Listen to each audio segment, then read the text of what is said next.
31 mars 2025. Il est midi au tribunal de Paris. Les journalistes du monde entier ont les yeux rivés sur l'entrée de la salle d'audience où se joue l'avenir de Marine Le Pen.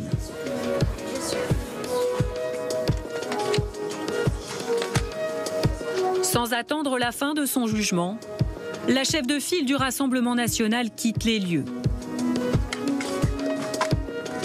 Pas un mot, ni même un regard pour les journalistes. En coulisses, elle nous a dit que c'était par mépris qu'elle avait quitté cette salle. Elle avait compris ce qui allait lui arriver et elle s'en va.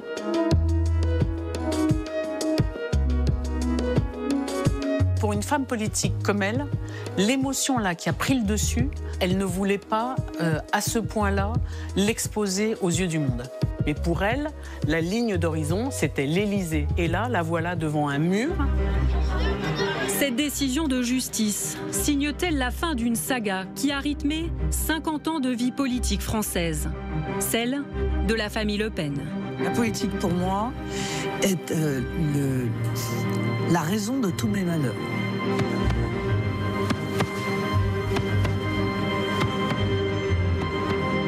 Marine Le Pen est élue président du Front National. Marine Le Pen, c'est un animal politique. Ils sont là, ils sont dans les campagnes. Les cicatrices, les difficultés, ça fait partie de la construction de son personnage de présidentiable. Je suis combative. Je ne vais pas me laisser éliminer ainsi. Pour 2027, ça semble un peu compromis. Toute sa carrière, c'est du devoir.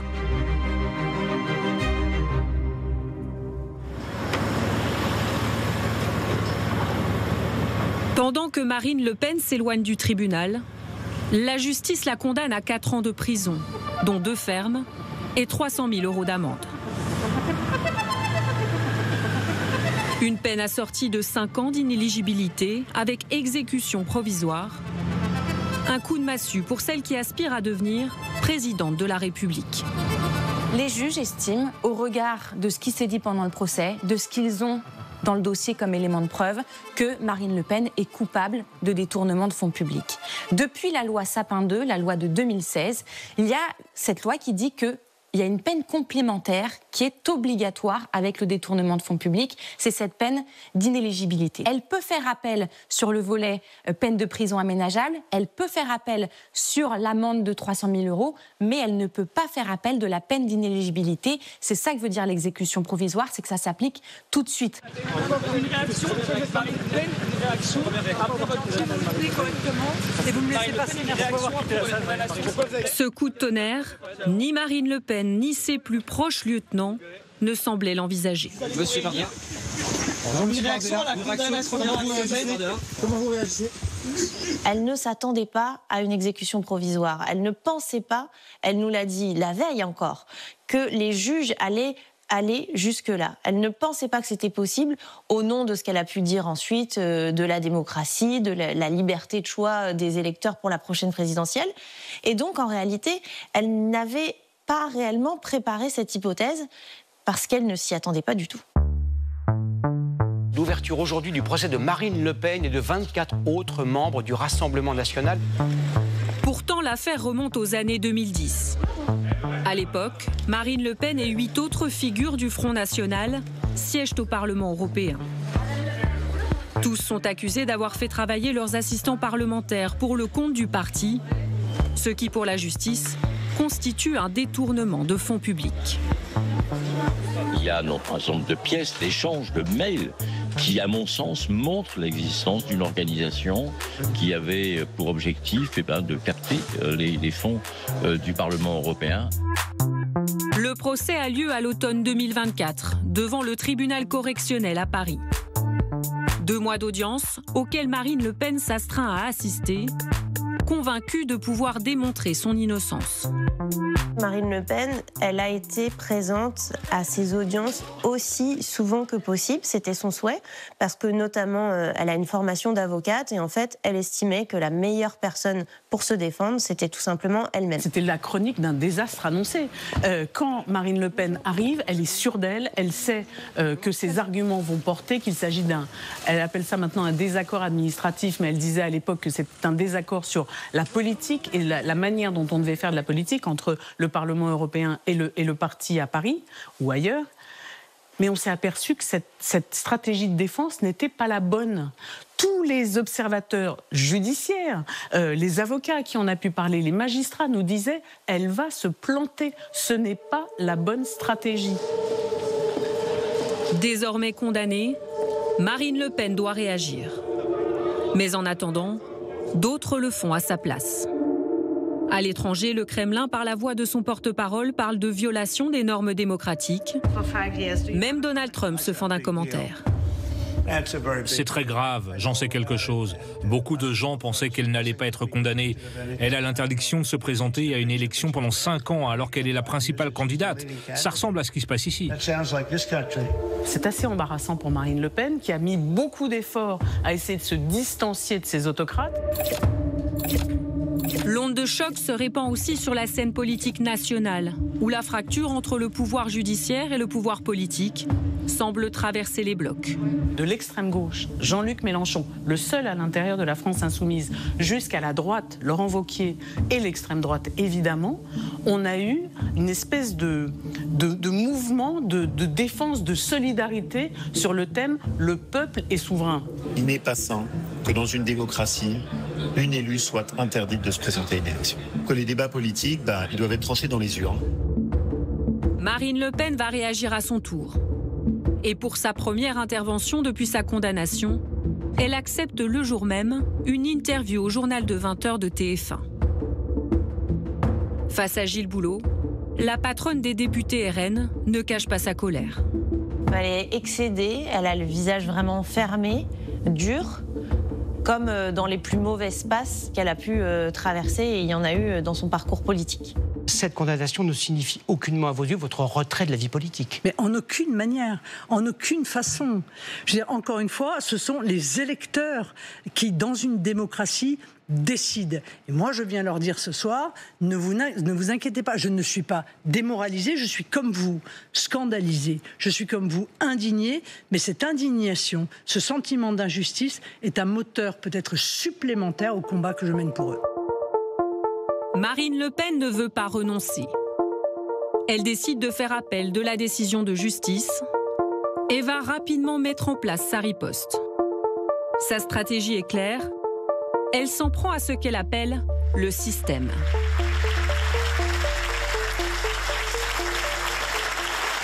Le système a sorti la bombe nucléaire. Et si il utilise une arme aussi puissante contre nous, c'est évidemment parce que nous sommes sur le point de gagner les élections. Le système, voilà un mot qu'elle n'utilisait plus, qui était plutôt du registre lexical de son père, et demandant à tous ses partisans, elle leur dit « je vous demande de vous indigner », c'est-à-dire, encore une fois, la stratégie de la colère. Elle leur demande de partout faire savoir à quel point ils étaient mécontents qu'on leur volait l'élection. Les accents de ce discours étaient de toute évidence plutôt trumpistes. Allez, on va, merci. À qui tourne ? Pas tous en même temps, s'il vous plaît, là. Oh. Alors qu'une majorité de Français estime que la justice fait son travail, Marine Le Pen cherche à mobiliser ses électeurs. Bonjour, je laisse un document pour soutenir Marine. Ah, non, mais ça a été voulu.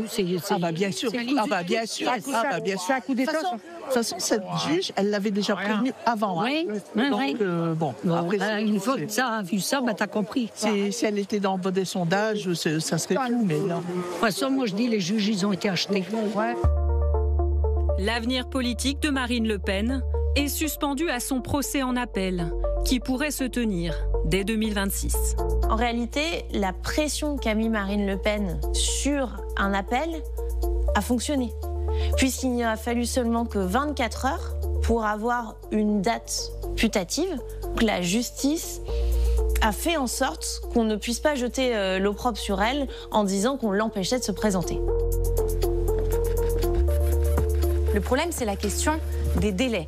On sait qu'elle va être jugée dans 1 an à peu près. Reste à savoir quelle sera la décision. Et il y a plusieurs scénarios possibles. Certains, par exemple, si elle est relaxée ou si sa peine d'inéligibilité est plus faible, lui laissent une petite fenêtre, une possibilité pour qu'elle puisse se représenter.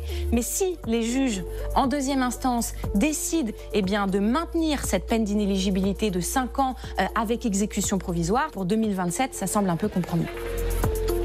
Un ultime combat pour celle dont le destin a souvent été contrarié. Elle a dit qu'elle avait assisté plusieurs fois à son propre enterrement, mais qu'elle était toujours là. Le 11 janvier 2025, à la Trinité-sur-Mer, Marine Le Pen affronte une autre épreuve personnelle. Les obsèques de son père ont lieu dans l'intimité familiale.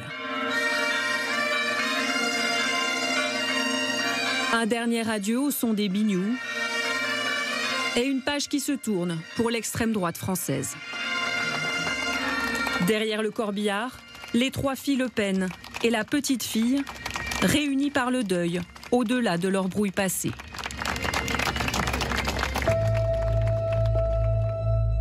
Bonjour, ça fait la héroïne du fils. Lorsque Jean-Marie Le Pen décède le 7 janvier à l'âge de 96 ans, sa fille Marine achève une visite à Mayotte, dévastée par le cyclone Chido. C'est dans l'avion qui la ramène à Paris, lors d'une escale au Kenya, que la chef du Rassemblement national apprend la nouvelle.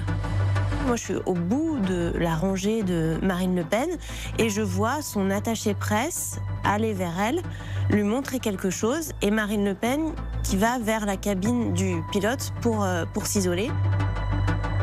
La mort de son père l'a profondément affectée. Il y a une forme d'absence un peu psychologique en réalité de Marine Le Pen. Et puis aussi, il y a ce côté plus confident qui est aussi remonté chez elle, notamment quand elle a été interviewée par Darius Rochebain. Je retiens de lui un modèle au-delà de ses erreurs, de ses défauts. Je retiens une pugnacité, je retiens une vraie sincérité dans l'amour qu'il portait au pays et des sacrifices qu'il était capable de faire. C'est quelque chose auquel je tiens, c'est une ligne de conduite, en tout cas pour moi. Maintenant que son père n'est plus, c'est à Marine que revient d'incarner la marque Le Pen.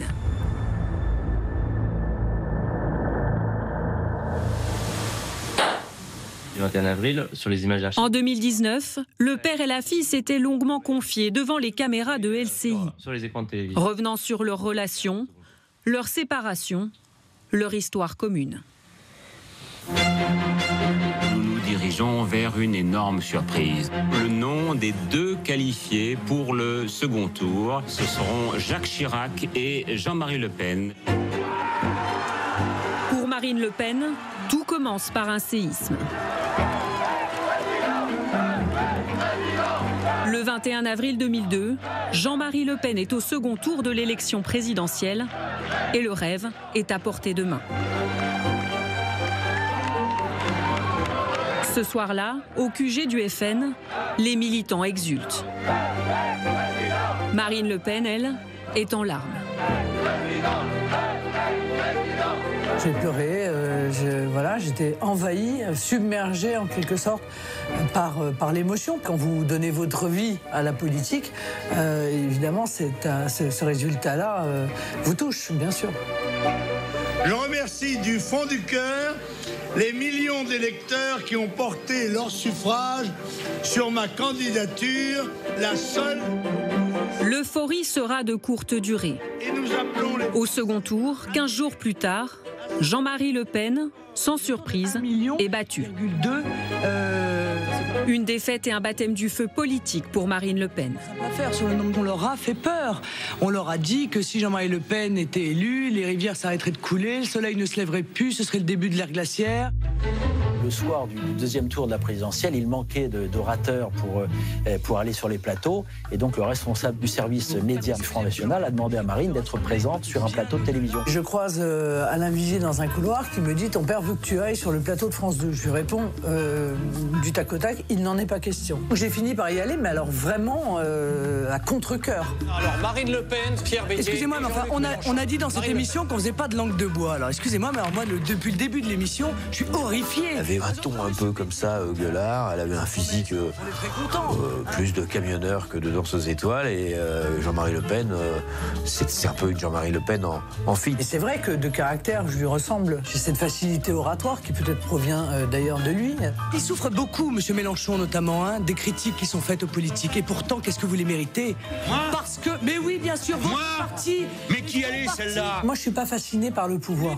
Beaucoup de gens qui arrivent sur les plateaux sont un peu intimidés. Moi, j'ai absolument pas ça. Moi, je suis né aux côtés de Jean-Marie Le Pen. Et par conséquent, ce pouvoir, le pouvoir, de manière générale, ne me fascine pas. Pardon, Pas d'intolérance, monsieur. Marine Le Pen. Accrocheuse, pugnace, je le dis à tous. Marine Le Pen rend coup sur coup. C'est eux qui m'insultent, alors excusez-moi. Et très vite, elle devient la coqueluche des plateaux télé.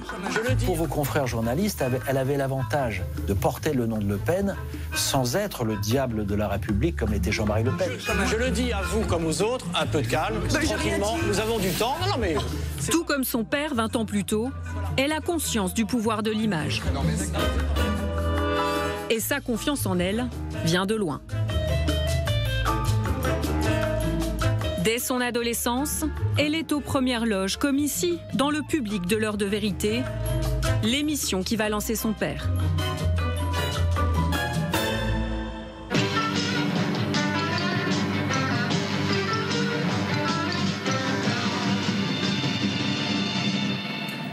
Cette invitation, vous le savez, elle ne fait pas plaisir à tout le monde. Monsieur Le Pen, vous faites peur. L'heure de vérité, à l'époque, c'est le rendez-vous. Il n'y a pas les chaînes d'infos à l'époque, il n'y a pas des débats tout le temps. Et passer à l'heure de vérité, c'est un peu le Graal pour les hommes politiques de l'époque. Est-ce que l'heure de vérité va se passer exclusivement à débattre de ce sujet? Et Le Pen, parce que c'est un showman, parce qu'il sait faire, parce qu'il parle bien, il crève l'écran. Ah oui, il crève l'écran, bien sûr. Enfin, je le dis, je le pense. J'en nourris une certaine fierté, évidemment. Tout le monde le dit d'ailleurs en réalité. Et je voudrais, puisque dans ce domaine, les silences sont souvent plus pesants que les discours, moi aussi me lever à mon tour pour tenir une minute de silence, ou quelques instants de silence au moins, pour, en mémoire de tous ceux qui sont tombés, des dizaines de millions d'hommes tombés dans le monde sous la dictature communiste et au goulag. Moi, je suis journaliste et je continue à poser mes questions, si vous le voulez bien. Jean-Marie Le Pen considère que ce soir-là, il a gagné 1 million de voix en une seule fois. Voilà. Parce qu'il a été extraordinaire. J'ai dû faire, comme on dit, le buzz aujourd'hui. J'ai eu un grand succès. Les thèmes du Parti communiste. Jean-Marie Le Pen va devenir un habitué de l'heure de vérité. 9 invitations en 10 ans.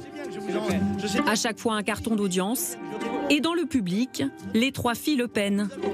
Marie-Caroline, Yann et Marine, qui déjà se délectent du spectacle. Jean-Marie Le Pen, il a le sens de la communication et donc il souhaite lui aussi, en quelque sorte, apparaître avec sa famille, montrer qui il est, montrer qu'il a des enfants, etc. Donc à l'époque, on ne nous demande pas trop notre avis, il faut être honnête, on nous dit c'est important que vous soyez là, bon, nous sommes là. Bonjour. Jean-Marie Le Pen est sur tous les écrans. Sa cote de popularité explose, les succès électoraux s'enchaînent. À Dreux en 1983, aux européennes de 84 et aux législatives de 86. En 3 ans, le Front National passe de 1 à 10% des intentions de vote. Mais pendant que son père engrange les victoires dans les urnes, que fait la jeune Marine Le Pen ? Tout sauf la politique. Depuis l'âge de 16 ans, Marine Le Pen vit avec son père et ses sœurs. En 1984, leur mère a subitement quitté le domicile conjugal. Son bac en poche, la jeune Marine s'inscrit donc en droit à l'université parisienne d'Assas pour fuir la politique. La politique, pour moi, est la raison de tous mes malheurs. Voilà, je ne peux pas vous dire mieux que ça. C'est le départ de ma mère avec la publicité incroyable qui est faite. C'est cette brutalité, cette violence dont nous sommes en réalité victimes en permanence. Donc tout sauf ça. Marine ne veut entendre parler à aucun prix de politique. Elle me disait à l'époque qu'elle avait envie d'être commissaire de police. Bon, ça passe par le droit, elle sera plus tard avocate, ça n'est pas complètement contradictoire. Mais enfin, elle parle d'être commissaire de police. Sauf que je m'appelle Le Pen, quoi. Alors, est-ce que je vais pouvoir être commissaire de police ? Probablement pas. Est-ce que je vais pouvoir être magistrat ? Parce que je souhaitais être magistrat. Il y a quand même peu de chance. C'est ça, en fait, la question. C'est qu'est-ce qu'on va me laisser faire ? Je vais faire courir, moi, tu vas voir le rouquin, là-bas. À l'époque, s'appelait Le Pen. Hein ? PD ! Ah, ça me rajeunit. Et synonyme de propos condamnés en justice. Je ne dis pas que les chambres à gaz n'ont pas existé, mais je crois que c'est un point de détail de l'histoire de la Deuxième Guerre mondiale. Monsieur Durafour, crématoire, merci de cet aveu. Oui, je crois à l'inégalité des races, oui, bien sûr. C'est évident, toute l'histoire le démontre. À l'époque, que pense la jeune Marine de ces outrances répétées ? Je l'ai très mal vécu, on l'a tous très mal vécu. Je ne suis pas convaincu que lui-même ne l'ait pas très mal vécu non plus.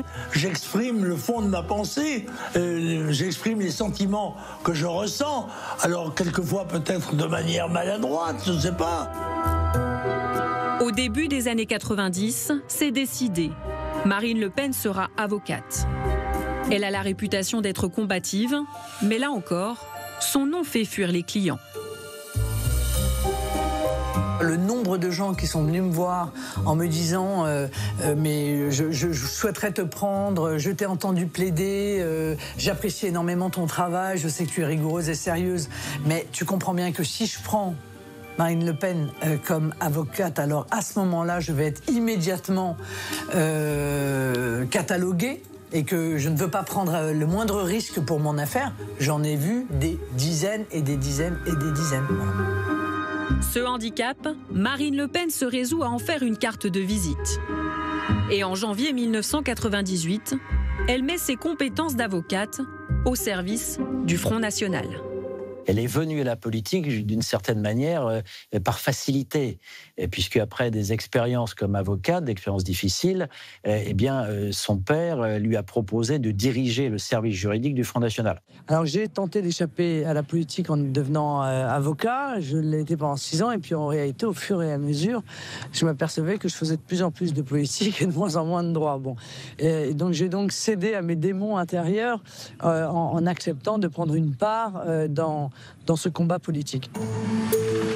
En parallèle de ses activités de juriste au FN, très bien, Marine Le Pen s'implique de plus en plus dans la vie du parti. À cette époque, les sorties de route de son père ne semblent pas lui poser de problème. Désespérément, j'essaie de trouver des sujets où je suis pas d'accord avec lui, mais j'arrive pas à en trouver. Je vais bien réussir quand même. En 2002, elle participe activement à la campagne de son père pour l'élection présidentielle. Bonjour. Et devient dans la foulée candidate aux législatives dans le Pas-de-Calais.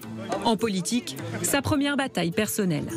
Sur les marchés, les dérapages de son père continuent de la poursuivre. Je ne suis pas un détail d'histoire. Elle voulait vivre, 14 ans elle avait.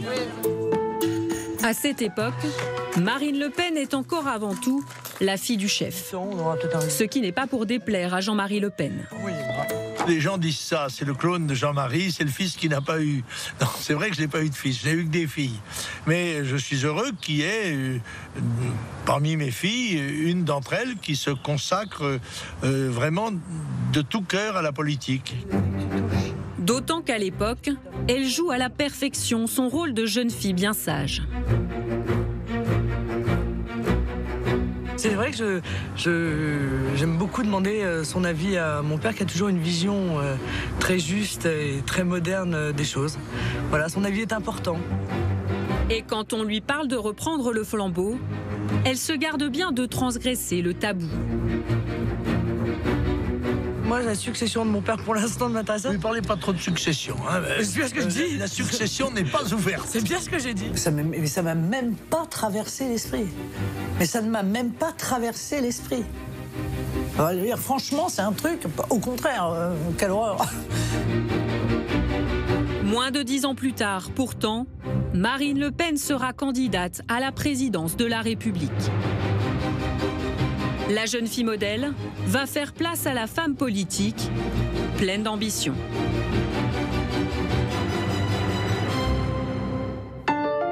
La Trinité-sur-Mer, petit village du Morbihan, d'à peine 2000 habitants. C'est dans ce port breton que Jean-Marie Le Pen, fils de pêcheur, est né. C'est ici que depuis toujours, Marine et ses sœurs passent leurs vacances. Mais en ce début 2005, ce n'est pas pour se ressourcer qu'elle se réfugie dans la maison de famille. Marine Le Pen pense alors tout arrêter. Son père vient de commettre une énième transgression. Je suis folle de rage. Je pars avec mes enfants sous le bras à la Trinité-sur-Mer parce que je suis poursuivi par l'ensemble de la presse, etc. Dans le journal d'extrême droite Rivarol, Jean-Marie Le Pen estime que l'occupation allemande n'a pas été particulièrement inhumaine. Et il attaque violemment la stratégie de sa fille, qui veut rendre le parti plus présentable. Jean-Marie Le Pen fait une interview en disant « La dédiabolisation, c'est n'importe quoi, un Front National gentil, ça n'intéresse personne ». Et là, je me dis, on a clairement des divergences profondes. Ça va être une première rupture, un premier schisme entre les deux. J'ai le sentiment d'être Sisyphe, quoi. C'est-à-dire, on monte le rocher, puis le rocher redescend, et puis on remonte le rocher redescend. Elle se pose cette question, à ce moment-là, est-ce que c'est stop ou encore? Et en fait, elle pose un ultimatum à son père, si je reviens... c'est pour faire maintenant les choses un peu à ma façon. J'étais à peu près convaincu qu'il ne changerait pas. Donc, non, j'avais décidé d'arrêter, en fait. D'ailleurs, je dépose ma démission du bureau exécutif, ce qu'il refuse. Et là, il dit, puisque tu portes une ligne politique, que tu y crois, etc., je te demande d'être la directrice stratégique de la campagne présidentielle, en fait. Il me rattrape un peu comme ça. Je suis le candidat de la vie. Nous sommes en 2007, à quelques mois de l'élection présidentielle. Vive la victoire! Marine Le Pen n'a pas encore la main sur le parti, mais elle impose déjà sa ligne. Plus sociale, moins identitaire. J'ai essayé de nous mettre dans les conditions d'être un parti de gouvernement. Voilà, de dire demain, moi je suis sûre que les Français vont nous appeler au pouvoir à un moment donné ou à un autre. Marine Le Pen veut adoucir l'image du FN, alors qu'au même moment, son père trouve sur sa route un candidat de droite qui n'hésite pas à chasser sur ses terres. Marine Le Pen fait faire à son père une campagne électorale beaucoup plus modérée, beaucoup plus recentrée, en abandonnant pratiquement le thème de l'immigration et de l'identité à Nicolas Sarkozy. Le résultat ne s'est pas fait attendre et Jean-Marie Le Pen descend à 10% des suffrages. Et donc ça, c'est une faute stratégique de Marine Le Pen. Après l'échec de 2007, où il termine 4e, Jean-Marie Le Pen se résout enfin à passer la main à 78 ans. La succession est ouverte, mais à qui le vieux chef va-t-il passer le flambeau? À sa fille chérie, déjà bien implantée dans le parti, ou à son éternel dauphin, le fidèle Bruno Gollnisch? Marine Le Pen est élue président du Front National. Avec 2/3 des voix des militants, c'est un plébiscite pour Marine Le Pen et une défaite amère pour Bruno Gollnisch. Je lui ai, en quelque sorte, transmis le flambeau, mais pas du tout par un geste royal. Il y a eu une élection. Et c'est lui qui a offert la présidence du Front National à sa fille, parce qu'elle s'appelait Le Pen, parce que c'était sa fille. Et vous connaissez cette formule célèbre, je préfère mes filles que mes cousines que mes voisines. Donc il l'a appliquée à la lettre, cette formule. C'est pas parce que je suis sa fille. Il s'est décidé, Jean-Marie Le Pen, très tard dans la campagne interne. Et il le fait parce qu'il voit que c'est ce que souhaitent en réalité les adhérents du Front National. La logique de ce que j'ai exprimé en démarrant cette campagne interne, j'ai dit... Mais dès le soir de l'élection, incapable de s'effacer derrière sa fille, Jean-Marie Le Pen se fait une nouvelle fois remarquer. Cette fois-ci, en s'en prenant à un journaliste de confession juive qui venait d'être expulsé du Congrès. D'autant que le personnage en question a cru devoir dire que c'est parce qu'il était juif qu'il avait été expulsé. Ça ne se voyait pas ni sur sa carte ni sur son nez, si j'ose dire. Dis-nous ce que vous ressentez à ce moment-là. Aura standing de ne pas... Ce qui se lit sur mon visage au moment où ça se passe. Vous avez très bien vu ce que je peux ressentir. J'ai toujours le sentiment dans ces cas-là de gâchis, voilà, on a des idées à faire passer qui sont importantes et ces saillies sont des saillies qui en réalité vont tout effondrer. Ces dérapages vont donner une bonne raison à Marine Le Pen de faire le ménage dans le vieux parti dont elle vient d'hériter. Petit à petit, les historiques qui composaient le premier cercle du père sont mis sur la touche. C'est une ère nouvelle avec une prise de pouvoir très claire des proches de Marine Le Pen et qui est aussi incarnée par des nouveaux visages qui apparaissent. Des nouveaux visages incarnés par un jeune homme plein d'ambition qui souffre d'un défaut majeur. Il n'est pas le péniste.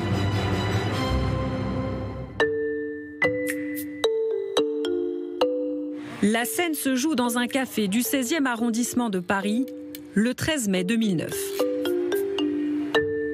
Pour la toute première fois, Marine Le Pen rencontre Florian Philippot, un jeune haut fonctionnaire tout juste sorti de l'ENA. On a discuté très vite, très naturellement, comme si on se connaissait en fait depuis déjà pas mal de temps. Et il me dit, voilà, moi je suis prêt à vous faire des notes, donc j'accepte ça. Et effectivement, les notes qu'il peut me faire correspondent très exactement à ce que je pense. Donc, en ce sens, oui, c'est une forme de coup de foudre. Un coup de foudre sur le plan des idées. Je ne peux pas, Florian, t'es peur pénible. Mais aussi sur la stratégie pour arriver au pouvoir. Marine Le Pen a compris depuis longtemps que le Front National devait changer. La dédiabolisation, Florian Philippot va la théoriser et lui livrer la méthode clé en main. Non seulement Florian Philippot trouve que le parti est désorganisé, mais il constate très vite de grosses carences sur le plan des idées et du programme. Il se souvient notamment d'un soir de 2009, lors de la campagne des élections européennes, juste avant un débat télévisé auquel participe Marine Le Pen. Elle est dans sa chambre, elle s'apprête et je l'entends dire depuis sa chambre « Et au fait, si on me parle de l'euro, je dis quoi ?» Et moi, ça m'a surpris et je réponds, je la vois pas, mais je lui réponds, elle m'entend depuis sa chambre, qu'on en sort bien sûr, parce que sinon c'est incohérent. Et elle me dit OK. Et puis elle finit de s'apprêter, puis elle s'en va et elle fait l'émission et elle dira effectivement qu'elle est pour la sortie de l'euro. Et bien, il va venir nous défendre l'euro, parce qu'ils sont tous accrochés à l'euro comme une moule à leur rocher. Alors. Ça m'a paru lunaire pour le coup. C'est pas normal qu'on décide sur un coin de table ou en train de se maquiller dans sa chambre, 1 heure avant un débat, ce qu'on pense d'un sujet aussi fondamental que la politique monétaire de la France. Jean-Marie Le Pen sent alors que sa fille lui échappe et il a du mal à l'accepter. Alors pour se rappeler à son bon souvenir, celui qui n'est plus que président d'honneur du FN a recours à sa technique préférée, la provocation. Et M. Bruel aussi. Ah oui, ça ne m'étonne pas. Oui, voilà. Écoutez, on fera une fournée la prochaine fois. Face à la multiplication des outrances, Marine Le Pen convoque son état-major au siège du parti, à Nanterre, début 2015. Marine Le Pen nous réunit en bureau exécutif, c'est l'instance suprême du parti, on doit être 7 ou 8, pour nous dire « je n'en peux plus, je suis épuisée ». Elle avait l'air vraiment au bout du rouleau. Hein. Je vais peut-être tout arrêter. Trouvez-moi une solution parce que je n'arrive plus à gérer mon père. Il était dans un mauvais état d'esprit, c'est le moins qu'on puisse dire. C'est qu'on finissait par se dire, mais est-ce qu'en réalité, l'objectif de la multiplication de ces déclarations n'est pas définitivement de gêner ma présidence ? Et moi, je suis le seul à oser dire, on veut bien t'aider, moi je veux bien t'aider, mais dis-nous quel est le champ des possibles. Jusqu'où tu peux aller ? Est-ce que tu peux envisager même l'exclusion du parti ? Qui alors décide de la mise à mort ?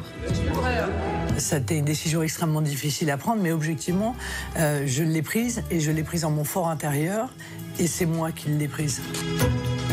C'est la première fois, on l'a dit, que vous vous exprimez publiquement. Une décision que Marine Le Pen, visiblement affectée, Bonsoir Marine Le Pen. vient défendre sur le plateau du 20h de TF1. Jean-Marie Le Pen devrait faire preuve de sagesse. Il devrait tirer les conséquences du trouble qu'il a lui-même créé et peut-être arrêter ses responsabilités politiques. Est-ce que vous pensez que c'est presque un parricide? Oh mon Dieu, quel grand mot. Vous voyez, le cadavre se porte bien. Qu'est-ce que vous avez à dire? L'exclu du parti va vite démontrer qu'il n'entend pas quitter la scène. Le 1er mai 2015, lors du traditionnel rassemblement frontiste, alors qu'il n'est pas invité, Jean-Marie Le Pen vient une nouvelle fois voler la vedette à sa fille.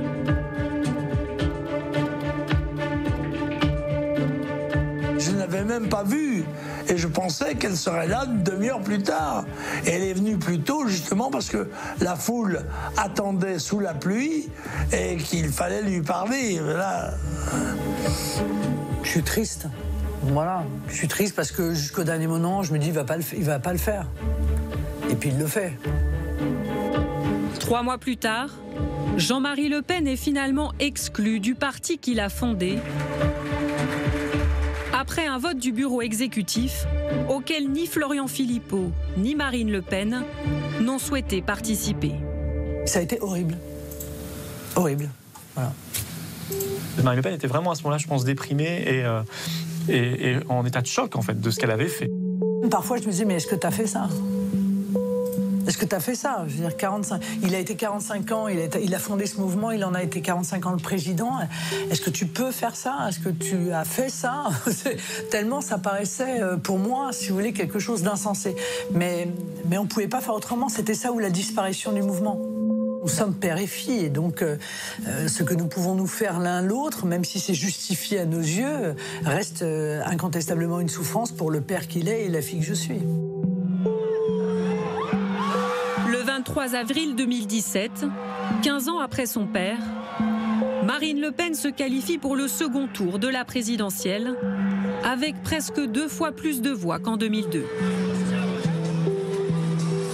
Ce soir-là, sa sœur Marie-Caroline et sa mère Pierrette, avec qui elle a longtemps été fâchée, dansent toute la soirée.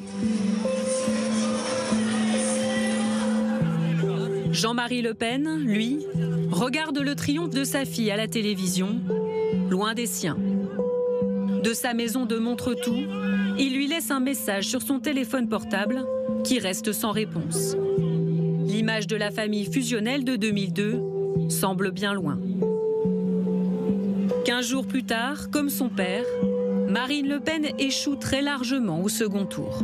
Je proposerai donc d'engager une transformation profonde de notre mouvement afin de constituer une nouvelle force politique. Et quelques jours après, une ultime humiliation. Des chaînes sont posées sur la grille du siège du parti pour en interdire l'accès à Jean-Marie Le Pen. 1 an plus tard, Marine Le Pen fera même voter par les militants le changement de nom du mouvement national.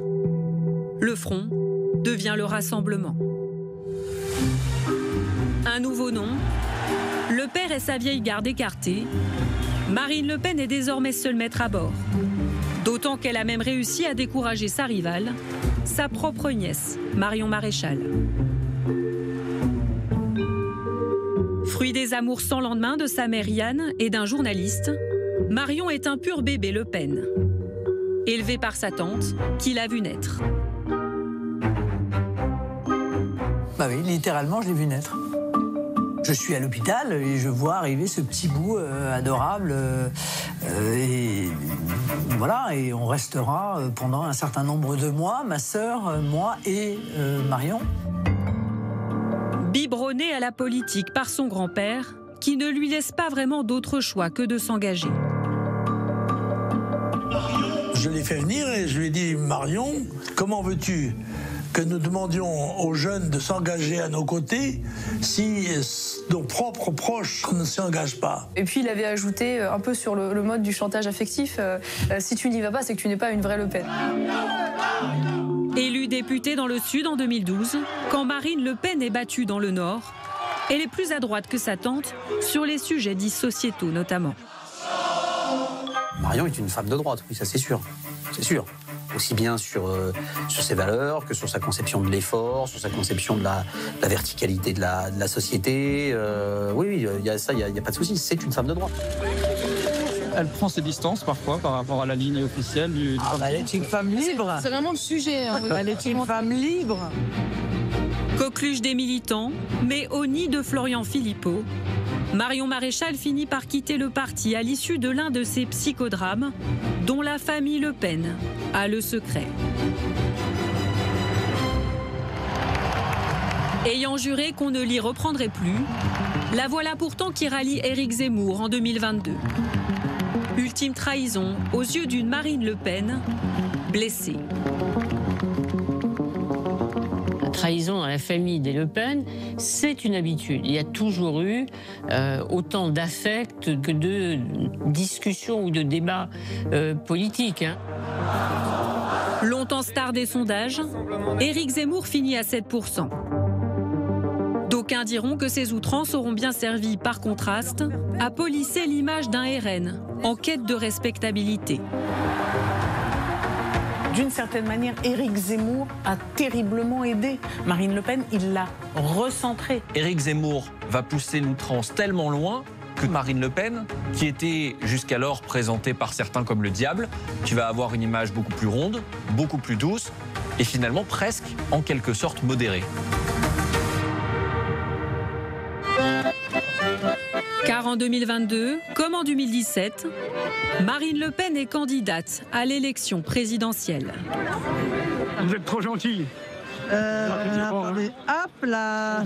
Bien décidée à prendre sa revanche.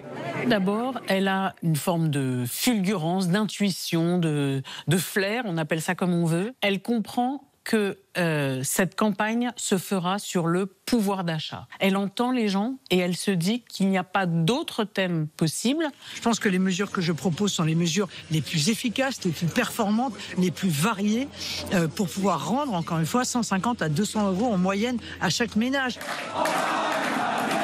Marine Le Pen se qualifie pour le second tour, coiffant au poteau le candidat de gauche, Jean-Luc Mélenchon, qu'elle distance de 400 000 voix. Des valeurs républicaines, au premier rang desquelles la laïcité.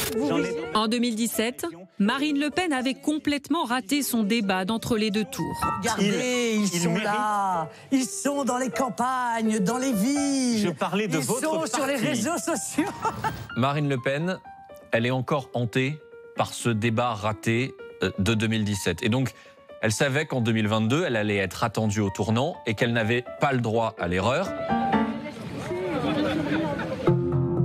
Cette fois-ci, elle s'est mieux préparée à affronter Emmanuel Macron.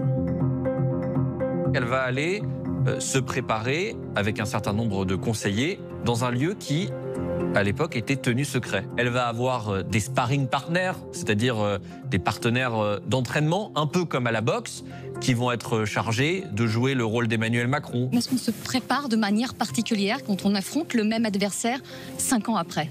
C'est pas le même adversaire, puisqu'il a été 5 ans au pouvoir, ce qui n'était pas le cas la dernière fois. L'idée était tout d'abord de ne pas se laisser emporter par Emmanuel Macron, de rester très maître d'elle-même. Vous êtes climato-sceptique. Donc, c'est net. Oui, je suis absolument pas climato-sceptique. En aucun cas, mais vous êtes un peu climato-hypocrite. Il y a quand même un coup qui va lui faire mal. Elle l'avait préparé et elle a eu du mal tout de même à le riposter. C'est lorsqu'Emmanuel Macron lui dit, parce qu'elle a cette image d'accointance avec Vladimir Poutine. Vous dépendez du pouvoir russe et que vous dépendez de M. Poutine. Vous ne parlez pas à d'autres dirigeants, vous parlez à votre banquier quand vous parlez de la Russie. C'est ça le problème, Madame Le Pen. Il sait pertinemment que ce qu'il dit est faux. Il sait pertinemment que je suis une femme absolument et totalement libre. Elle fait des progrès, mais elle n'y est pas encore. Il y a une forme de plafond de verre pour Marine Le Pen. Son nom, qui, pour beaucoup d'électeurs, agit encore comme un repoussoir. Et puis, le fait qu'elle a beaucoup changé d'opinion sur des sujets structurants. L'Europe, les retraites, etc.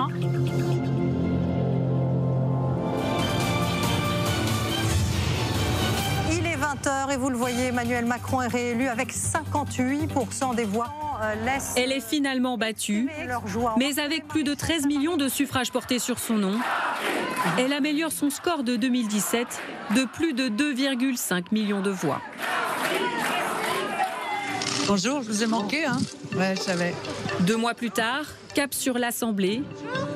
Historiquement, aux législatives, le Front National puis le Rassemblement est à la peine, faute d'ancrage local. Une seule fois dans leur histoire avant cette élection, le parti avait obtenu un groupe à l'Assemblée nationale. C'était au moment de la proportionnelle souhaitée par François Mitterrand. Énorme surprise donc, puisqu'ils sont 89 élus RN qui vont siéger à la droite de l'hémicycle. Vers 19h, il commence à y avoir les premières estimations des sondeurs. On reçoit des appels du premier carré de fidèles autour de Marine Le Pen qui nous disent « Mais vous donnez quoi comme chiffre ? Est-ce que vraiment, on nous parle de 70, 80, 90 au final ? Est-ce que c'est réaliste ou est-ce que c'est une rumeur qui tourne ?» Ils nous appellent pour vérifier tellement eux-mêmes n'en croient pas leurs yeux. L'Assemblée sortie des urnes consacre la tripartition qui menace la France d'ingouvernabilité. Le parti présidentiel et ses alliés ne disposent que d'une majorité relative. Dès le premier jour, Marine Le Pen et ses députés vont s'efforcer de se montrer bons élèves. Cravate obligatoire pour les hommes. Merci de vous tenir bien, pas d'outrance. Et elle est la présidente du groupe, elle va tenir ses troupes, elle va les accompagner. Qui sont gênés avec ces sanctions. Sous sa houlette, les représentants du Rassemblement national se tiennent à carreau. En commission, comme lors des débats dans l'hémicycle. Sur le terrain.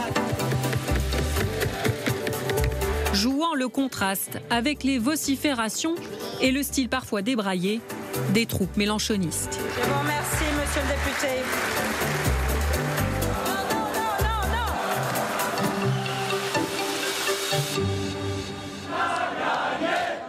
2 ans plus tard, aux élections européennes, la liste emmenée par Jordan Bardella arrive très largement en tête, avec plus de 31% des suffrages. Plus de 2 fois le score de la majorité présidentielle.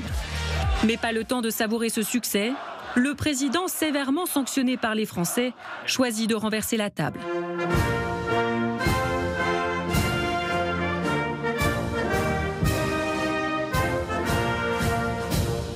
J'ai décidé de vous redonner le choix de notre avenir parlementaire par le vote.